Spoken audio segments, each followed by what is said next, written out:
বাইরে বেশ মুষলধারে মাঝে মাঝে বৃষ্টি আসছে, তাই আজকে বাজার থেকে পমফ্রেট এসেছে।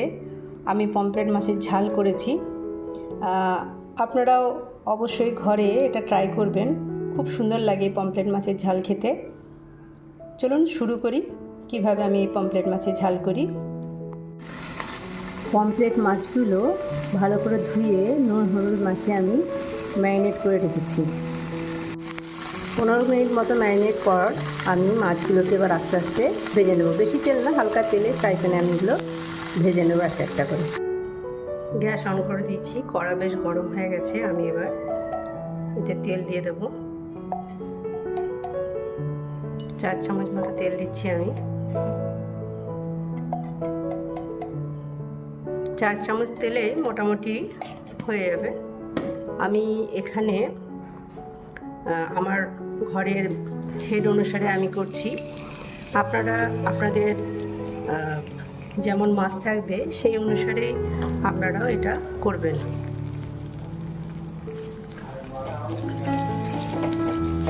প্রথমে পেঁয়াজটা একটু নেড়ে নেবো, লাল করার দরকার নেই, জাস্ট একটু নেড়ে নিয়ে আমি এখানে একটা মশলা রেডি করব। পেঁয়াজটা এদিকে লাল হতে হতে আমি একটা বাটিতে পেঁয়াজ বাটা আর টমেটো বাটা নিয়ে নিয়েছি। পেঁয়াজ বাটা টমেটো বাটাটা নিলে এই বিশেষ করে টমেটোটা বেটে নিলে মিক্সিতে গ্রাইন্ড করে নিয়েছি, বেটে নিইনি, মিক্সিতে গ্রাইন্ড করে নিয়েছি পেঁয়াজ এবং টমেটো। তাহলে কি হয়, টমেটোর যে ছালগুলো থাকে সেগুলো খুব একটা মুখে লাগে না, খুব সুন্দর পেস্ট হয়ে যায়। আচ্ছা, এর মধ্যে আমি দিয়ে দিচ্ছি সামান্য একটু জিরে, সামান্য একটু ধনে গুঁড়ো, আর দেব হলুদ গুঁড়ো। ছোটো চামচের 1 চামচ হলুদ গুঁড়ো দিলাম এবং একটু কাশ্মীরি লঙ্কা গুঁড়ো আমি এতে দিয়ে দিচ্ছি। এবার আমি এই মশলাটা, পেঁয়াজটা দেখুন লাল হয়নি, জাস্ট একটু নরম হয়েছে। আমি এবার এর মধ্যে মশলাটা দিয়ে দিলাম। মশলার মধ্যে আমি নুন দিইনি, তাই আমি পরিমাণ মতো এতে কী করবো, নুন দিয়ে দেবো।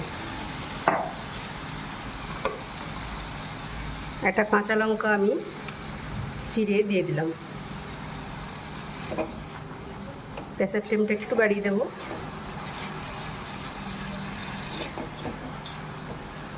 ভালো করে কষিয়ে নিতে হবে এটা। দেখুন মশলাটা যখন বেশ ভালো করে কষা কষা হয়ে যাবে, তখন আমি এবার এর মধ্যে জল দিয়ে দেবো। জলটা খুব বেশি দেবেন না, পরিমাণ মতোই দিতে হবে, কারণ এই মাছটা মাখা মাখা হবে। আমি যেহেতু পমফ্রেটের ঝাল করছি, তাই খুব বেশি ঝোল দেবো না, জল দেবো না, সরি, খুব বেশি জল দেবো না, ঝোলটা যেহেতু মাখা মাখা করব। এবার একটু ফ্লেমটা বাড়িয়ে দিচ্ছি, একটু ফুটিয়ে নিচ্ছি আমি জলটা বেশ ফুটে উঠেছে। এবার আমি যেহেতু চিনি দিতে ভুলে গেছিলাম, সামান্য একটু চিনি দিয়ে দিলাম এতে।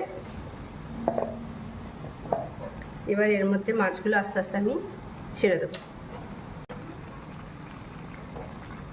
এবার ঢাকা দিয়ে আমি এটা একটু ফুটতে দেবো, স্লোতে রাখবো, বেশি ফ্লেম বাড়াবো না, স্লোতে আস্তে আস্তে এবার একটু ফুটবে। বেশ কিছুক্ষণ ঢাকা দিয়ে স্লোতে ফোটার পরে আমি এবার কি করব, এটাকে একটা একটা করে উল্টে দেব। সবগুলো একটা একটা করে উল্টে দেবো, তাহলে আরও কিছুক্ষণ আমি এটা ফোটাবো।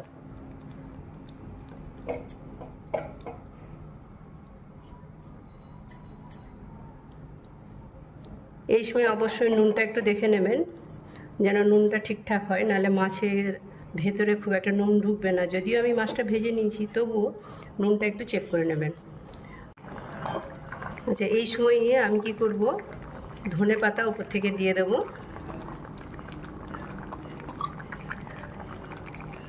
তারপরে ঢাকা দিয়ে আরও এই যে এক্ষুনি যেহেতু উল্টে দিয়েছি, আর কিছুক্ষণ একটু ঢাকা দিয়ে রাখবো, আর একটু ফোটাতে হবে এটাকে, তারপরে আমি এটা সার্ভ করব।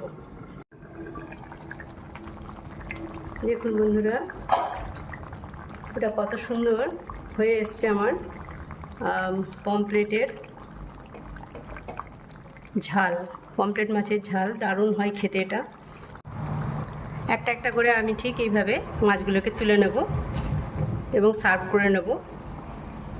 আপনারা অনেকে অনেক রকমভাবে করেন, কে কীভাবে করেন অবশ্যই আমার সাথে একটু কমেন্টে জানাবেন। কে কীভাবে পমফ্রেট মাছ রান্না করেন। আমি তো এইভাবেই করি।